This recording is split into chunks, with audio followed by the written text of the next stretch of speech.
I have a question, guys. So Sam, you messaged saying, "Hey guys, let's move this back by an hour." And when I read that, I was like, "Back," meaning like back. So from 3 to 2. And then you sent the invite for 4, and it seemed No, like that's up. What do you mean back? so. How does going ahead in time mean moving That's it up. back? That's No, so going ahead interesting. in I was time like, is moving it up.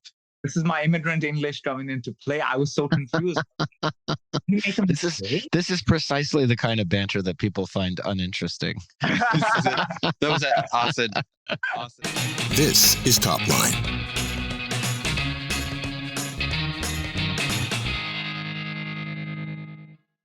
This month's sponsor is Closed, the industry leader in win-loss analysis. The only thing worse than missing quota is not knowing why.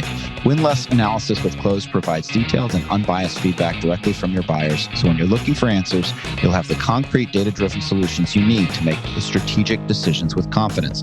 If you're curious about how win-loss analysis can boost your win rate, give Closed a try. We'll do a free buyer interview for one of your deals.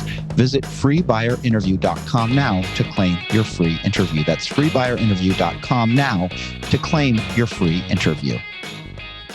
That sounds fun. How was HubSpot's Unleashed? Both of you guys are there. Are you enjoying it?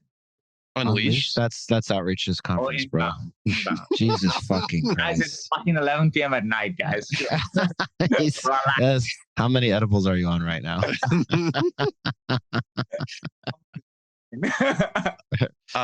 It's good. I'm interested as we dive into this to get Sam's thoughts and feedback. I yesterday was Partner Day, which was a big day for Sam and myself. I got in at 2. Of course, HubSpot decided to schedule their first day of their conference the same day my daughter started school. So selfish bastards. I'm gonna have to talk to Yamini next year on this, but it was good. I mean, there's definitely an energy and a push. There's the two themes that I'm seeing are around AI and their CRM Sales Hub. Those feel like those are like what they're pushing. They were really impressed with the number of salespeople that have shown up in force this year. 25% is the answer, by the way. 25% of the entire audience is sales. Which actually, I think that, though, to be fair, that was up. I think they said 8% last year, 8% to 25%. That's significant growth. Yeah, it is. They pushed hard. So, and budget and events, right? Like this kind of speaks to that. 17,000 people are in Boston right now for this event, which is like a lot of people. That's really significant, right? Yeah, I don't know. It doesn't seem. I haven't. Look, I haven't been out. I've been in the Seaport. I went and gambled and took Sam's money last night. Man, he is really good at losing. Let me tell you. It was I didn't even gamble a damn thing. I was just eating pigs in blankets and these delicious spring rolls that they had. And then I walked home. I'll tell you a funny story, and then we could dive into the docket. So I like to be the first person to leave. So I was the first person to leave, and then I walked back to my hotel and I sat at the bar and I had 2 drinks. And then I looked at my Apple Watch and I try to burn 1,100 calories a day. And it was at like 10:45. And I was like, I got to go to the gym. So I took my old fashioned to the gym and I put the old fashioned in the drink holder where water would normally go. And I walked on the treadmill for 20 minutes until I could get my calorie count up. And then I took it off. And what did your calorie count need to be at for you to 1,100? I need to break 1,100 active calories a day, or else something terrible happens. I don't know what. What's your streak? How many days in a row have you had 1,100? Oh, I don't hit the streak often because that's why yesterday I didn't think I was going to hit it because it was a travel day and I had a 6 a.m. flight and I didn't have time to work out. And then I'm like, I'm just going to walk everywhere. And I walked back and forth from the convention center back to my hotel like 3 times. And that's how I did it. So I hope that's inspiring to our listeners. It's inspiring to me. I'm going to go for a run after this. I went worked out in 2 weeks. Really? You look good. Yeah. You don't look like any heavier. Yeah, I think you digest this food really easily. Like the food goes down super simple. But I walked, but I haven't worked out in a while. They don't have a lot of gyms in Amalfi. There was no gym in Amalfi, even in like the. I don't think they have gyms in Italy in general. That's like Yeah. They eat better, and then all right, let's dive into the docket. To Asad, guide us. Okay, let's start with the pulse survey. So we've got some really interesting market data over the last bit. Inflation is down to 2.9%. Unemployment is up. It's drawn from 3.5% to 3.8%. So it's a small increase. They wanted to see that. Savings are down. Consumer savings are down from 4.3% in June to 3.5%. So the consumer is spending quite significantly right now, which is kind of keeping the economy growing. Our GDP was a little bit above 2%. So the economic signals are positive, and this backs up that soft landing thesis that you hear a lot about right now. Then, Sam, you guys, Pavilion, published your pulse survey, and there was some fascinating data in there. So 27% of respondents expected more layoffs. 37% of them expected these layoffs in October. 59% of people that took part in this survey continue to hire for all functions. 50% of companies have less than 20% year-over-year growth, and 40% of companies have less than 50% of their sales teams hitting targets. So it's really interesting to see this. How should founders be thinking about their businesses right now if they're growing year over year at 20% and half their sales team is missing quotas, but based on the economic signals, we project a positive 2024. AJ, when you look at that, how do you think as a founder right now? I wonder if the people in the company, the executives, or I mean, certainly executives, but also just individual contributors understand how much cash the organizations have left. I thought was really interesting last week when we talked about the IPO market and Klaviyo and some of the really positive signals. And that growth number, though, was what really was striking, right? In the public sector, that 20%. And this backs that up with the pulse signal, with pulse survey at the private smaller companies and early stage startups. The challenge with early stage startups, of course, is they don't have a public market to back up. They can't just raise funds in that way. They have to go out and actually raise. So 20% growth in valuations, and we've talked a lot about this. I just wonder what the average runway is. That wasn't part of the Pulse survey, was it, Austin? No, you should start, Sam, you guys should start asking that in the next one. Actually, well, I don't think the executives know what the answer is, because really? I think it varies. I asked this question in the CEO community because I hadn't been sharing cash balance information with the executive team. And I asked how many people did and how many people didn't. And, wide distribution. Most didn't, though. I remember seeing that message. But a few did. A few did. Yeah. I remember that, one CEO said he might start doing it based on the answers from the CEO community. And then there's other people that said I share all of the information regularly. But I don't know if most executives actually know. I would guess that most of them don't know because it's just sensitive information. And especially, you're happy to share it when you're profitable and doing well. But when you're running out of money, I don't know that you want to transmit. That's what it was. That 2 months that was your left. message. Yeah. When they want to know is when you probably don't want to share. Right? Exactly. That was the message. Yeah, exactly. So, I mean, I think, I don't know. We've always talked about how the fall is like the last, like there's this death knell, right? Like there's this last surge of companies that have to acquiesce and capitulate before we head into, the good times next year. I think the Pulse survey only confirms that. I think, but, it was also what AJ said recently. He said, hey, overall rep efficiency is up because there's fewer reps, but we're sending them better leads. And I think the Pulse survey also showed that. I mean, I think summertime is tough for people. And I think people are still desperately trying to make sure that there is light at the end of the tunnel and that they have visibility on a better Q1. And I think there's just certain solutions that the market might have moved away from them. If there's generally massively fewer, if there's massively fewer salespeople in general than if you're selling a solution targeted at, as we talked about, per seat pricing, then you're going to be under pressure and duress, I would think. Let me ask you guys this. This is actually kind of interesting point you bring up, Sam.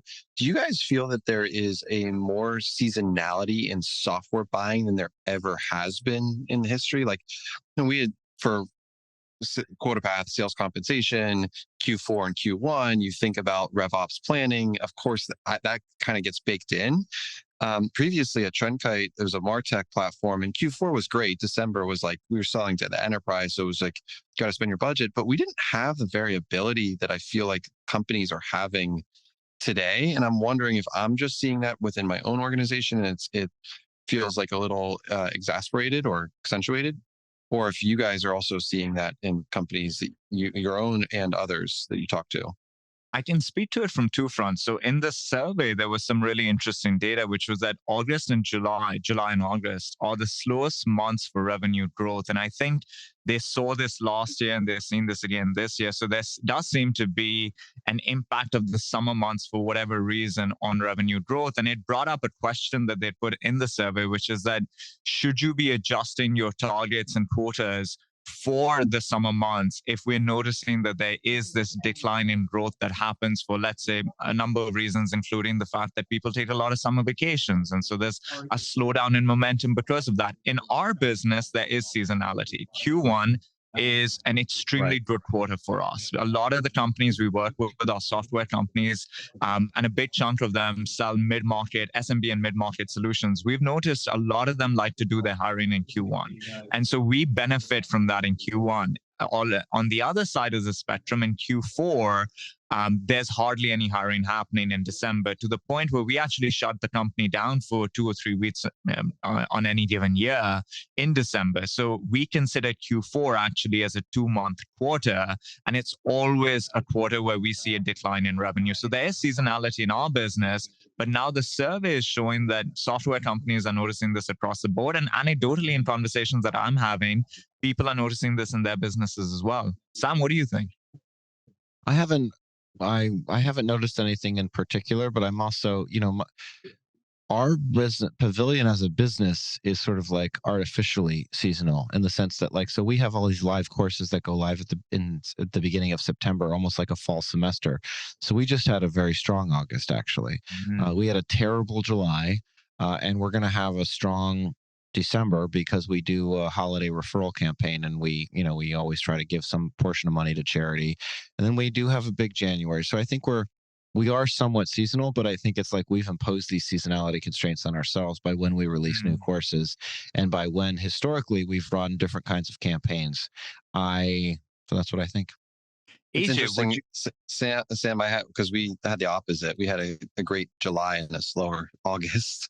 And I'm part of that is just the thinking about some of the larger deals and sales cycles. You have more of a quarterly sales cycle. So that makes sense. And I'm going to see this in the data at the end of this year. I've always seen like the first month of the quarter just have like a mid and then lower and then up, like, right. It obviously depends on your quarters. If you're running in the Salesforce quarters offset in January, then that's something to consider. And as a part of this, I've got to look at the data. I think the last time I checked, 25% of our customers were running offset financial cycles. That might be January, or that might be an education or university that runs a June to May fiscal year, or a health insurance company as well. Health insurance, so they're still kind of all over the map. But most were running pretty traditional Jan to December fiscal years.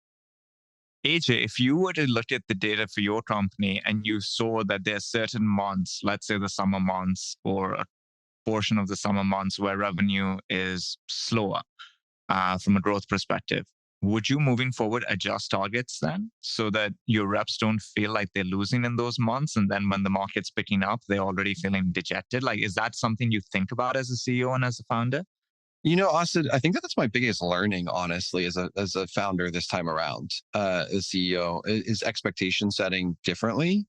And like this year's, and even part of last year was a part of that. But I think the thing that we get so optimistic about what that those inflection points, what product is going to launch, what's going to change, and like how excited we are from a growth standpoint, that we really discount the operational financial rigor that we have to have in some of these planning metrics. And it's okay to sit there and look at the data and say like, hey, this is Q2 and Q3, just like we've just got to plan for it. We are going to do exactly that. And I would say that next year we'll even adjust quotas. We're not going to do yearly quotas, but we'll do quarterly quotas that will be adjusted based off of that. And we're going to use we're actually launching a plan modeling part of the app, a product line in November. And we're basing our own historical data on the product to help inform what that compensation plan should look like and what those quotas should be set at. And we're using AI to do AJ. it. I'm just kidding. Can I ask you a question? Yeah, go ahead, Sam. What % of people should be on variable comp, do you think? You all so many different roles and functions. And I'll tell you the evolution from my perspective. The evolution from my perspective was like, there was a period of time where I was like, everybody should be on the same company bonus plan. And the company bonus plan is set against like a revenue target, or maybe if you're private equity owned, it's an EBITDA target. Maybe it's a net promoter score target, but everybody's comped on that. And you get your bonus if the company hits it, and you don't if they don't. And I don't believe that anymore. And now it's not you've changed your mind. Yeah. I mean, it's not about I still haven't changed my mind about the mix of like having a VP of sales be 50-50. I don't think that's correct. I think it should be 70-30 or 80-20, because I want a sales lead, a revenue leader, to the point of everything we're talking about GTM alignment. And we're going to be talking about in Nashville. I think that revenue generation is a team sport, but I think that where I've erred is not attaching individual accountability throughout the organization for specific KPIs. And I think I've also erred at the executive level of not saying, this executive is responsible for growth. This executive is responsible for retention.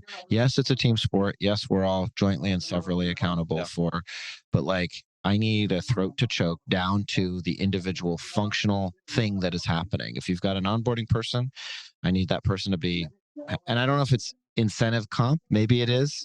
I guess I think that especially at the junior level, there probably needs to be more variable comp that's tied to business performance. And I think that even when it's not quote unquote variable comp, maybe it's like an executive bonus, but that every person in the organization that runs a department needs to have specific KPI that they are driving towards, that they get promoted if they crush and fired if they miss. Sam, it's funny. You made that exact point during the talk you just had. You left out the throat to choke comment. I'm sure that's less socially acceptable. Socially acceptable. It's certainly not. I fully agree with you. I think that you actually made the point about onboarding, and that was something that we've changed on our side at QuotaPath, is that the renewal and onboarding were detached from each other. We didn't have a real clear-cut metric around onboarding. And so whether it's the restructure in the roles and combining roles and having a customer journey, buyer journey, like those pieces together, and making sure that the swim lanes are really, really clear from a department standpoint, and what those KPIs are clear for the accountability at the department level, department head, most importantly. Yes, I actually would say I have a little bit of a blended thought between where you were and where you've landed at, which is like, it is a team sport. Still have the team win and like make that a part of your variable comp for sure. But for your executive team, just be like being very, very, very clear with what that variability and what their success is measured on and performance is measured on. So the counter opinion to this would be that you have everybody against one target, the company revenue target, right? And that's what they earn their variable compensation on. That doesn't mean that is the only thing that you performance manage against for them, right? So you've got specific targets and goals and OKRs that are specific to that person. So if you're the VP of sales, then we expect growth from you, and we'll be having conversations with you every single week about that. And your promotion is going to be tied to you being able to achieve this or not. And so can you not achieve the synergy and harmony that you create with everybody connected to this one company target at the executive level, but still performance manage against their individual mandates and promote against that? Like, is there Or does it get? But why wouldn't you make it 1-to-1? I mean, why would you have two different books basically to have? Like, I think ultimately, yeah, you are performance managing against their job and what they're doing, and this is something that gets hotly talked about, and I know Sam has strong opinions on it. So I hear his thoughts just on the management team is like, well, what you're doing in your job and are you communicating the things you need to do? Are you reliable? And are you proactive? I mean, those are the three things we look for. But then in the last 2 years, there's this constant talk of how we're up leveling our execs. How are they learning and growing? What are we teaching them? Are they taking Pavilion courses to understand and better their responsibilities and their roles? And, Sam, I'd be interested in knowing, because we're focusing in on execs, and that's where obviously the main part of your curriculum is, how are you measuring, one, the ROI on, like, for Pavilion courses for those execs, and like, how do you like measure that? Is that just NPS scores still, or is there something else you're doing that? And a look back historical. And then two, for the execs on performance management, are you seeing any changes for those execs on like how they're being evaluated within the organization?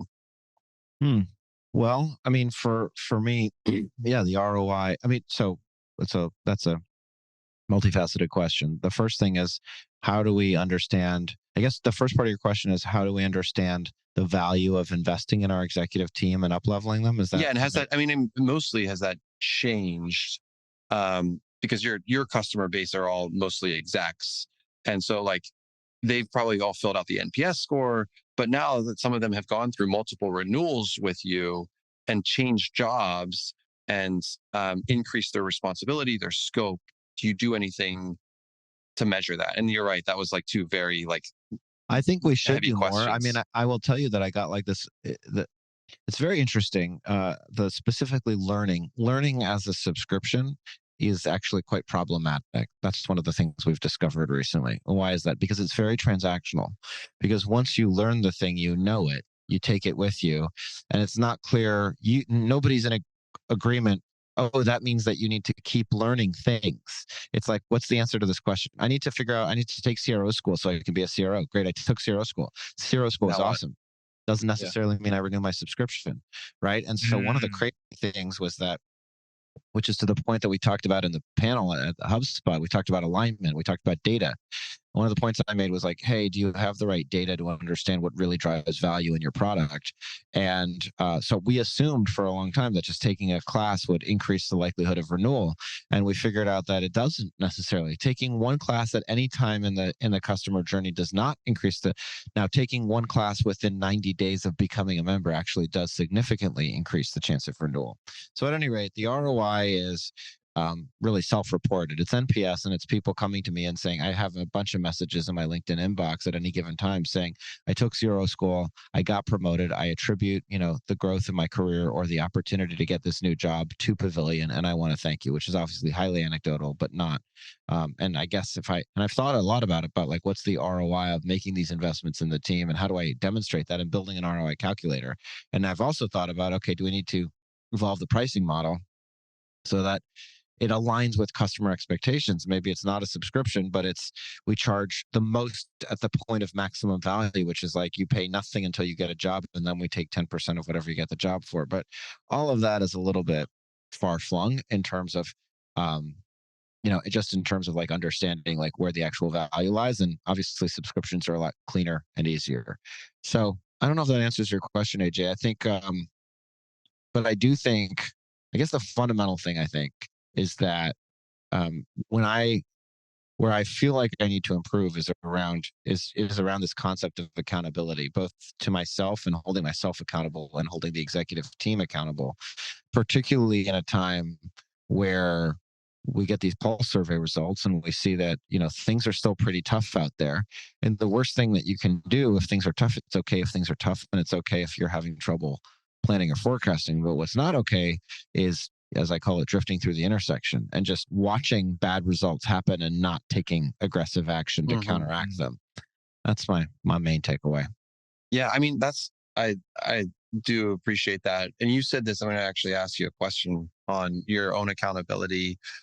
do you feel like near the beginning of the year, you were watching them drift away and you've changed that behavior, or was that more like organizationally?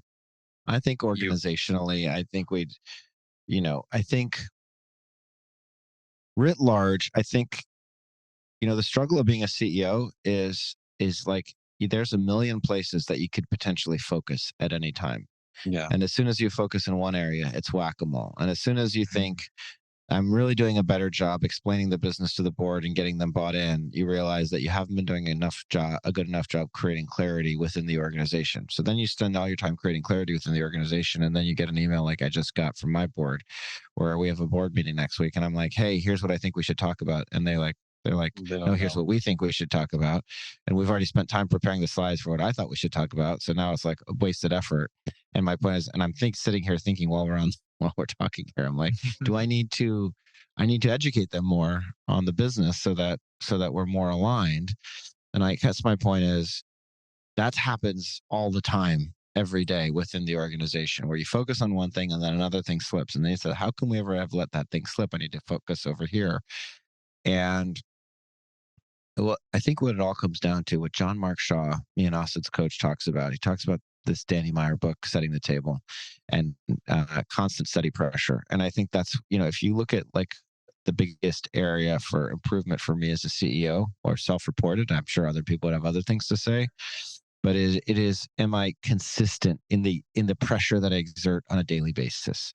Because sometimes, some days you're really tight and you're really focused and you're a little bit micromanaging, and why aren't you doing that? And why aren't you doing that? And then other days you're completely gone, completely unpredictable. Yeah, and it creates a lot of anxiety for people, and that's the thing that I'm always trying to get better at. Yeah, I 100% agree. And it gets tougher as the org gets bigger or even smaller. I mean, I think that's the thing we don't even really talk about. We talk about the layoffs previously and now layoffs again. Well, we as a CEO operated differently at 100, 120 people. And now we're going back to, like, let's say 50 or 40. Well, when we were at that 40 or 50 stage, we were in a totally different mindset. You're in a growth curve mindset. And now that constant pressure is causing like a little bit more of a downward of like, hey, we're going to, if there's a department that isn't functioning as well as we think it has, we have to take that aggressive action, as Sam said. So we're going to get in there. And that does cause a little bit of the anxiety. I think from a CEO perspective, the best thing we can do is do exactly what we said, constant pressure, but make sure we're taking time to be mindful of taking a pause. That's what my CEO coach tells me. So we should mix the minds of our CEO coaches.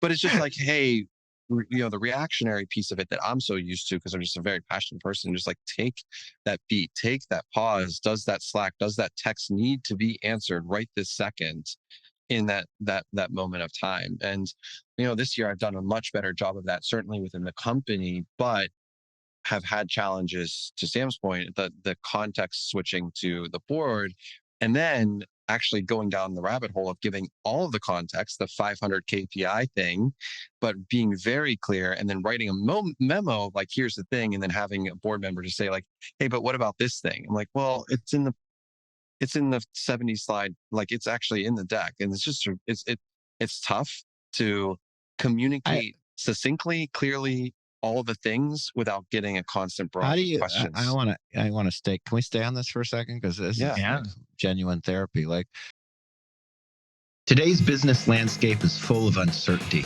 and succeeding as a go-to-market leader has never been more challenging.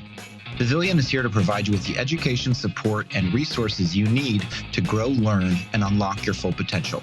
Join more than 10,000 of the world's leading go-to-market executives in a private membership community designed specifically to fuel your success. Visit joinpavilion.com and use the code TOPLINE20 to get 20% off your membership.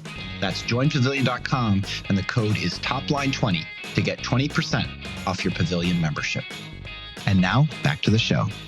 How do you, when you're frustrated, AJ, you're frustrated that you feel like, why don't, I literally got this, I just got this email right now. And it's like, let's walk through this data, right? And I'm like, the fucking data is in the operating data. It's there. It's there. Like, look at we don't need a meeting then.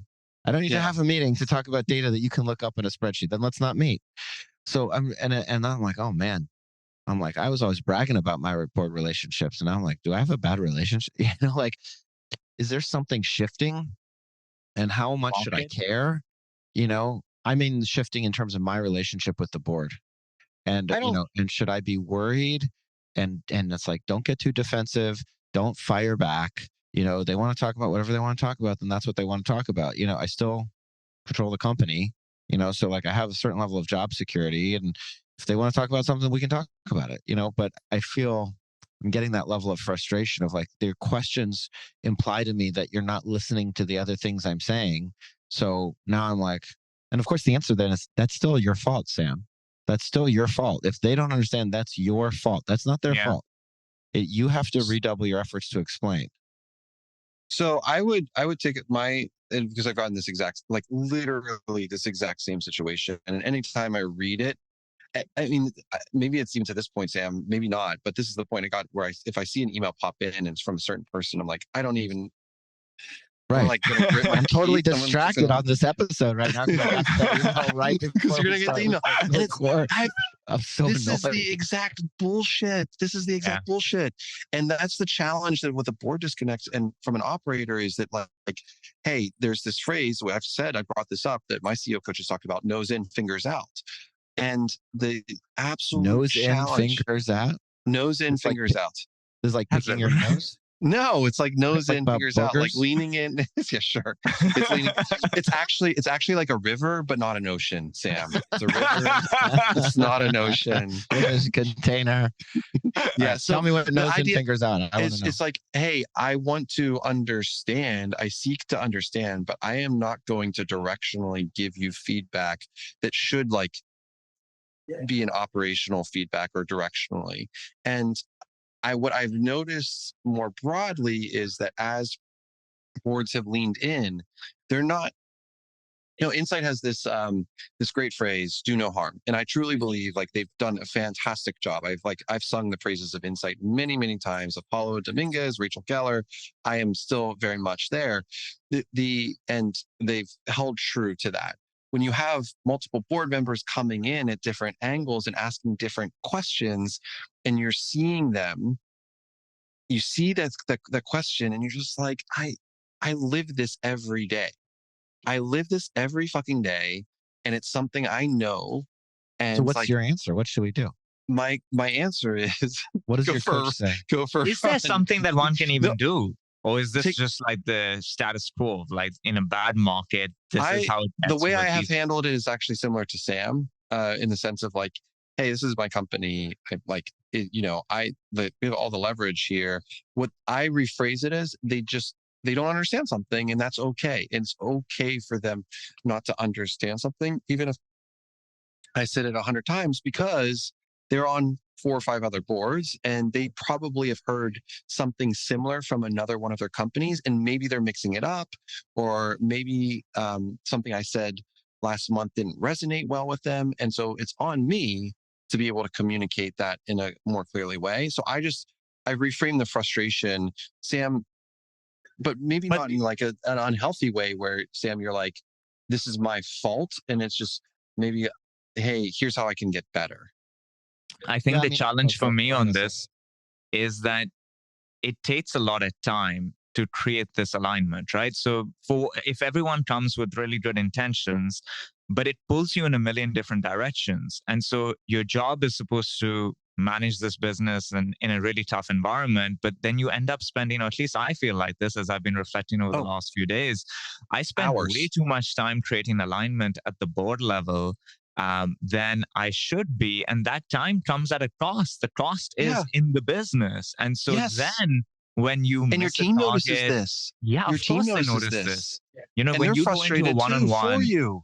100%, you go into a one-on-one after an interaction of that sort, your energy is not very exciting, uplifting, inspiring, right? It's really hard to do a quick state change at that moment. And then when you miss a target, everybody's really upset about it. Or if you miss something, something goes bad.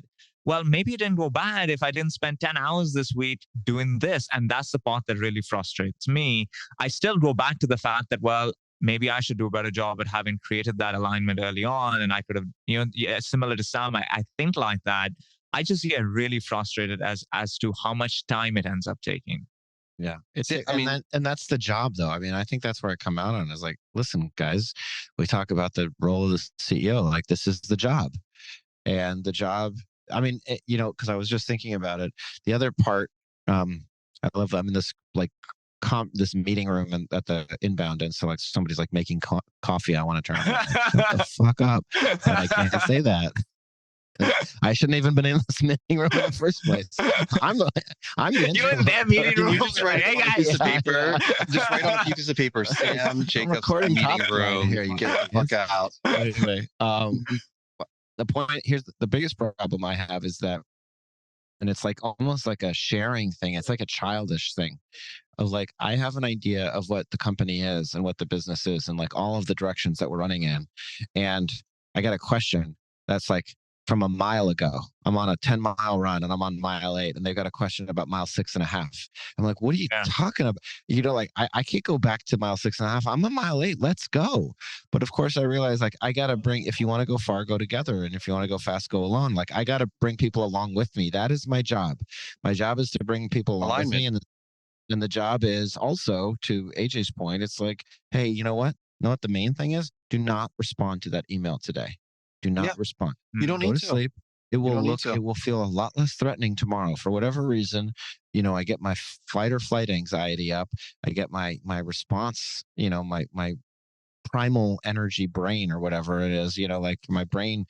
And I want to fire back an email, be like, no, we're not doing that.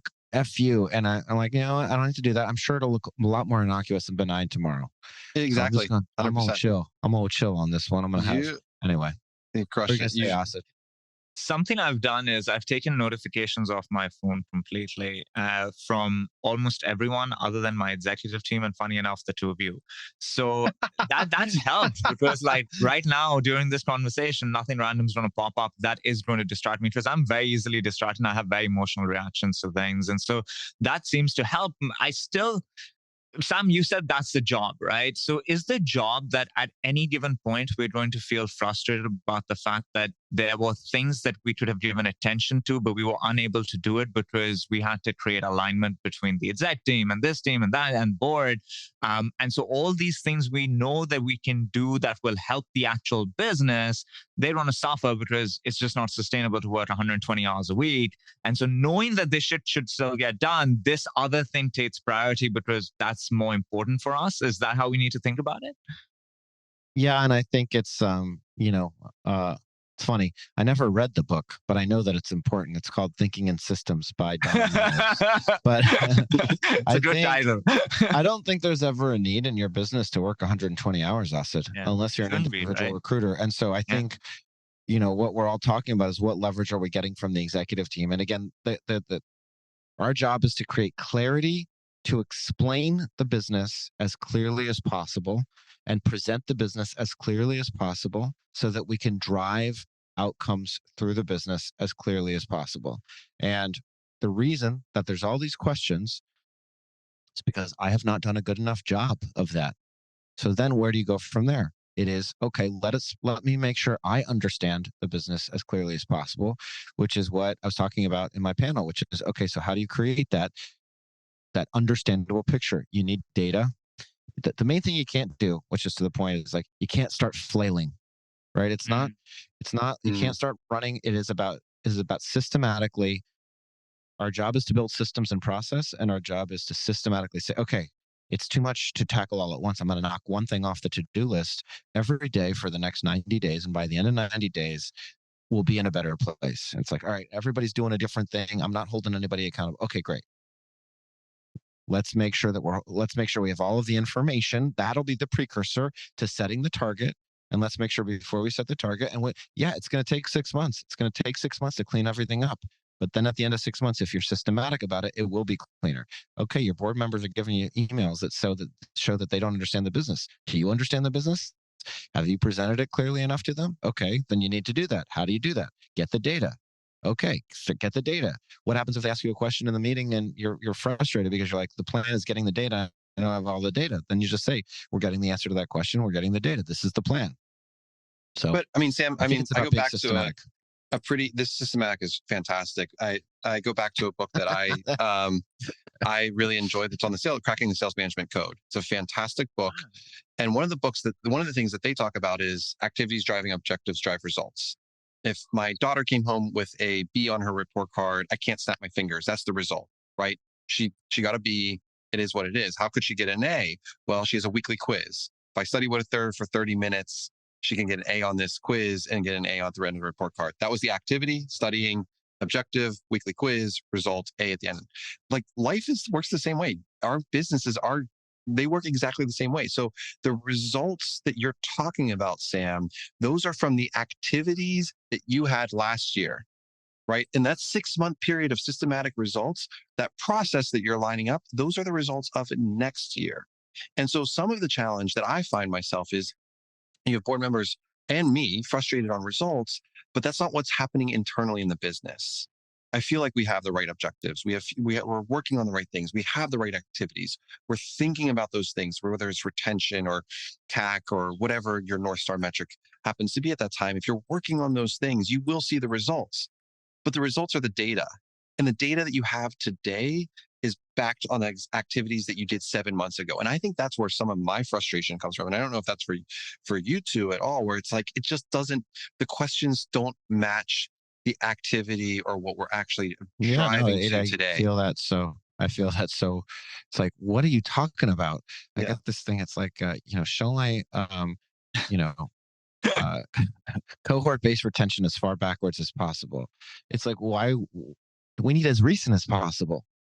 Yeah. Why do we need as far back as possible? I need to know if the things that we're doing are improving retention or not what is the earliest cohort doing. So you just pointed out two things. One, which is the more work piece to it, and that it's like the historical. And two, that it's not matched to.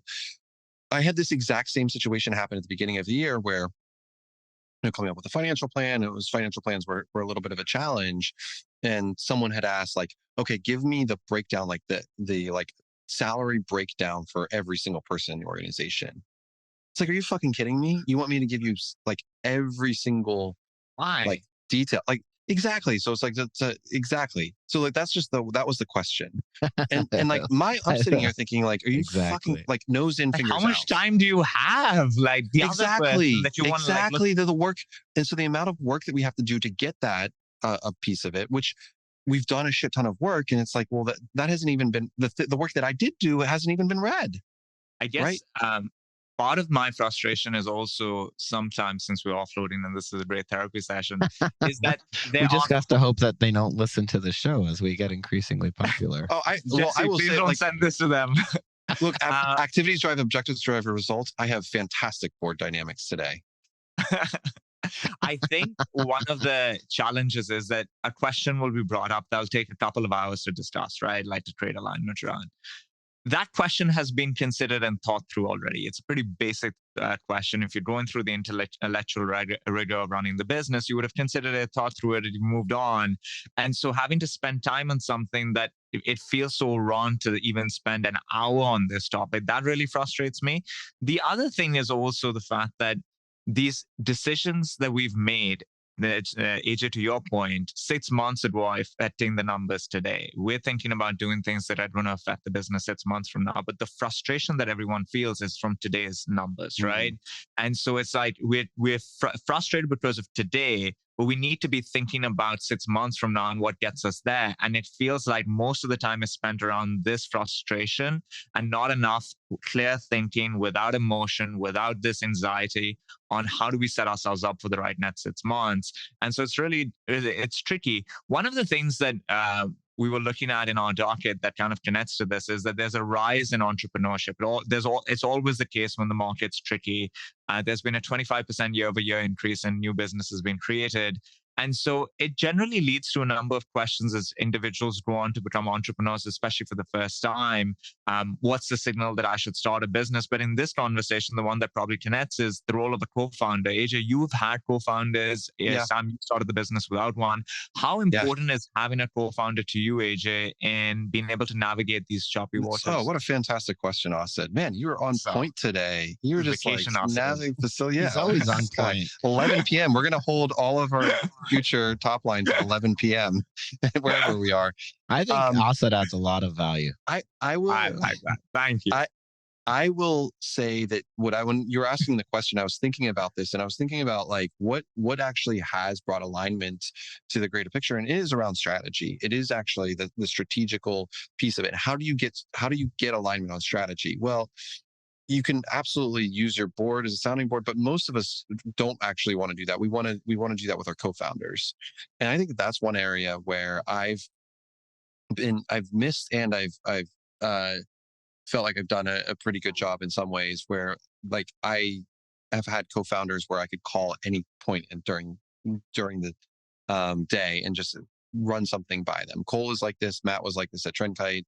I really, really appreciate that. And that's a big, big piece of it. Now, what I will say to that end is, and where I've actually has gotten better, and I will give a shout out to one of my investors, because I know he does listen to the show, but it's also important to say, is getting clarity around the strategy, and most importantly for the board to understand the strategy, is something that took me a long time. And Sam, you talked about this, because in previous shows you've talked about like, hey, here's the things that we're doing or what we're doing, and you've had board members like speak up or ask questions and like have a back and forth with the rest of the board, and that has taken forever, it feels like, to get alignment around it. And today it's actually quite simple.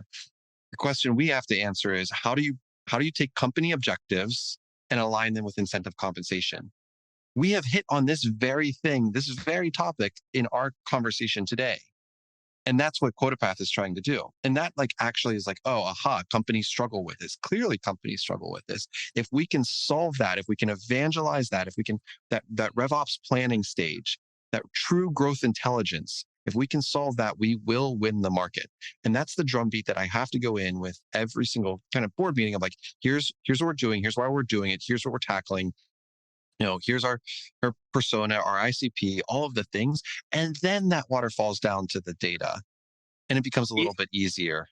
It doesn't stop from the questions. You're still going to get I'm not solving Sam's problem here, by the way, but yeah. Go ahead, Asad. You mentioned that you've hit and you've missed with co-founder selection. If you were to do it again, what's the learning that will save you from missing it? Well, I won't. No. I've had great co-founders, but I will say people that work for me, I've found need to be structured, like very structured, because I'm not a structured thinker. And that's something it's a more recent lesson and learning from me. The folks on the management team, and I will call out Ryan Milligan, my ops leader, and Sarah. I've heard his name a few times now. I think I like this guy. Milligan is awesome. He's fantastic. Like very structured thinker, very good at like taking what I'm saying. And I can call it, again, similar to co-founders, I can call him at any point during the day and get his take and what I'm thinking on something. Sarah has done it. They're just very process oriented. And as a CEO, there's lots of CEOs that are process-oriented and structured and very operational rigor. And when they're not, they just need to fill that gap. We are very customer-friendly CEOs. The three of us would be. I would venture to say that, like, if there was something that the three of us could do, or I would do if I had to start over, is bring in a structured ops leader as early as possible into the business. And I didn't do that as early as I should have. Yeah, I need a lot. And you guys, are you guys able to go over, because we got wins of the week that we still need to get to, but this is an interesting topic, and then we need to do hotline, top line, or top line, hotline, whatever it's called. Guys, I'm on vacation. You guys are the only thing in my calendar, so as I said, we're in the Lake Como of North America in Boston, Massachusetts. I will say that one of the things I heard to the question about co-founders, because I don't have a co-founder. Yeah. And my wife is not super interested in my company. And I was meeting with a husband and wife co-founder duo, and it was really, it was cool, because they said, you need a co-founder because when you're down, they can work in inversions. When you're up, they can be down, and when you're down, they can be up. And so because inevitably at any given time, somebody needs to pick me up, and you need the person to say, don't worry about it. We got this. And they talked about how their roles shifted, and how sometimes it was the husband and sometimes it was the wife. And I think But I honestly think I intentionally didn't have a co-founder because I don't think that outweighs 50% dilution. And also, I started my own business because I like being in charge. I got tired of there's something that's reassuring to me about like, again, it depends on your personality type. Some people really, really like collaboration. They like having multiple people and they like having that reliability.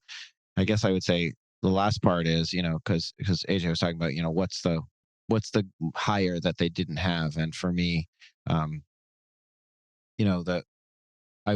hire I wish I had invested in finance as a functional area of excellence a little bit earlier, as like having a truly of spending all my recruiting energy focusing on bringing in like a top tier CFO kind of person.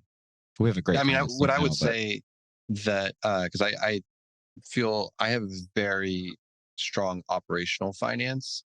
What I would say is added to that is the ops side is someone that can help tell the strategic narrative through the numbers. Someone that's able to like take what you're dreaming up and say and put that to a true spreadsheet story, not in the historical, but like in what future casting really could truly look like. Because a model can say anything. My VP of Finance, our new board member is doing an incredible job of recutting the financials into a more coherent story to say, and that's this important. Is how the business actually works. Yeah. And this is something I've learned is like when I get a deck or whatever from either Ryan or Ryan Milligan or Ryan Messia, both my VP of Finance and VP of Ops, like I am like, well, the first thing I'm looking at is the titles of all the slides because they're very like tactical of like, here's the thing. And it's like, well, it doesn't, that you're going to look how that reads. And then I have to go and redo it. And I had to learn to like go through and redo it. And I can do that as because they're structured, right? They're bullet point, ding, ding, ding, ding. This is black and white. Mine is like, okay, no, this needs to flow into this, to this, to this. This is why we're doing that. And that's on me. That was a learning from a CEO perspective of like, oh, you can have very structured thinkers, but you still need to be able to tie and tell the narrative better. That's your job, AJ. So I think the structured thinking is that's not the special sauce to my mind.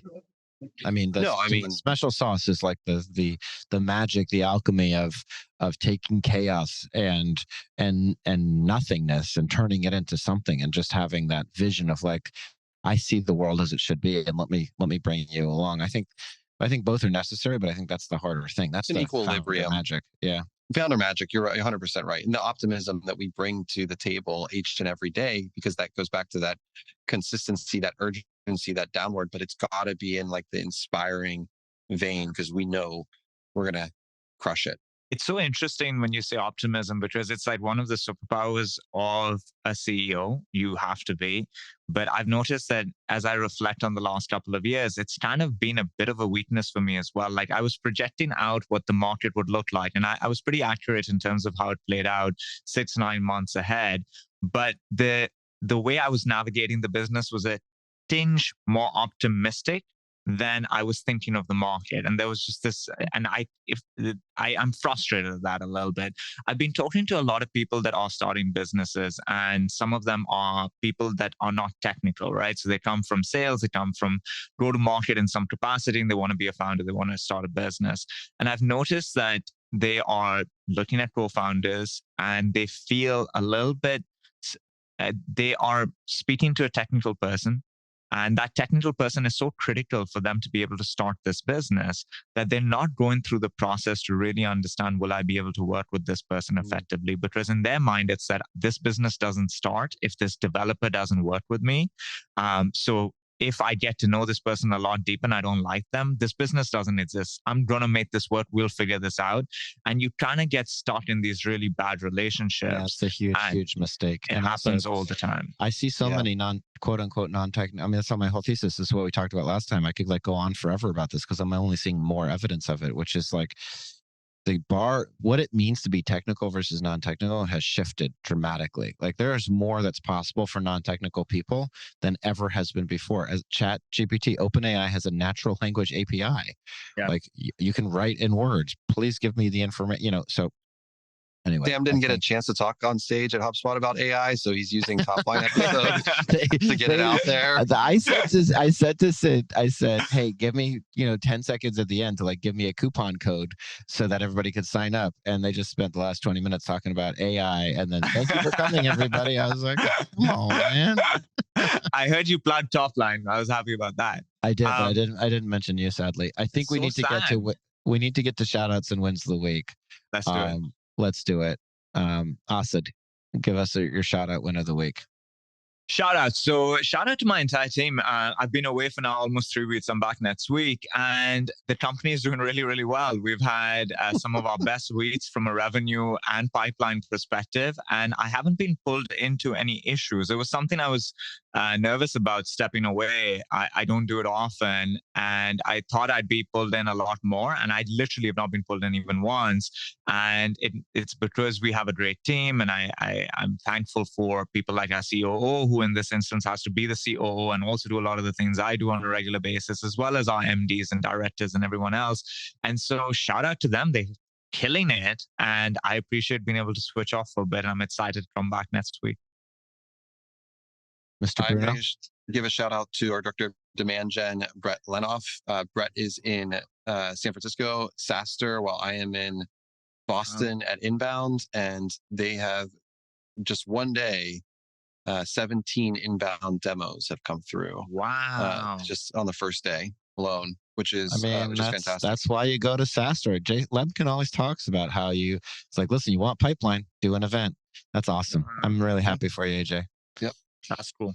I'm going to give a shout out to AJ Bruno. Ooh. AJ shows up on time to my talk. He sits in the front row. He looks nice. He comes to casino night last night. I like him. So sweet. He's a nice guy. I'll give a shout out to Jocko Vanderkoy. We went for our Boston run this morning. Quickly took his shirt off. And it was me and Aaron Leader, our head of partnerships, running with Jocko along the Charles River. It was a lovely way to start the morning. And Jocko's just ripped. Are you guys doing a run tomorrow morning? No, because he's flying back to San Francisco. I'll go for a run with you if you want. Let's go for a run tomorrow. All right, I'll do it. A funny thing is that I got a text message from Brian Kaplan, the CRO of ThoroughPass, and he's like, "Hey, I'm at this Winning by Design breakfast with Jocko right now. It's noon," and I'm like, "I don't. Where are you?" He's like, "I'm at SaaSter in San Francisco." I'm like, "I don't think you are." Because I was just with him and it was 8 a.m. There's no way he got across the coast. Wow. And so I guess he didn't show up. He said they made it along like Jocko would be here, but maybe my misunderstanding. Bait and switch. Anyway. All right, everybody. Thanks for me, Sam Jacobs, CEO of Pavilion, AJ Bruno, CEO of QuotaPath, Asad Saman. By the way, give us 5 stars on the iTunes Store. Tell your friends. You're going to hear a new segment called Top Line Hotline. And if you've got questions, create a post on LinkedIn, #Topline. Send us an email if you want, whatever you want to do. But we're answering community questions from Pavilion and from the world at large every week through Top Line Hotline, which comes out on Thursday. So stay tuned. Thanks, everybody, for listening, and we'll talk to you soon. This episode was brought to you by Close, which helps organizations improve their sales win rates, build better products, and consistently uncover the real reasons they win and lose business. Visit freebuyerinterview.com to learn more. Closed, freebuyerinterview.com to learn more. Win-loss analysis is incredibly important. So thank you for listening, and thanks to Closed for sponsoring the show.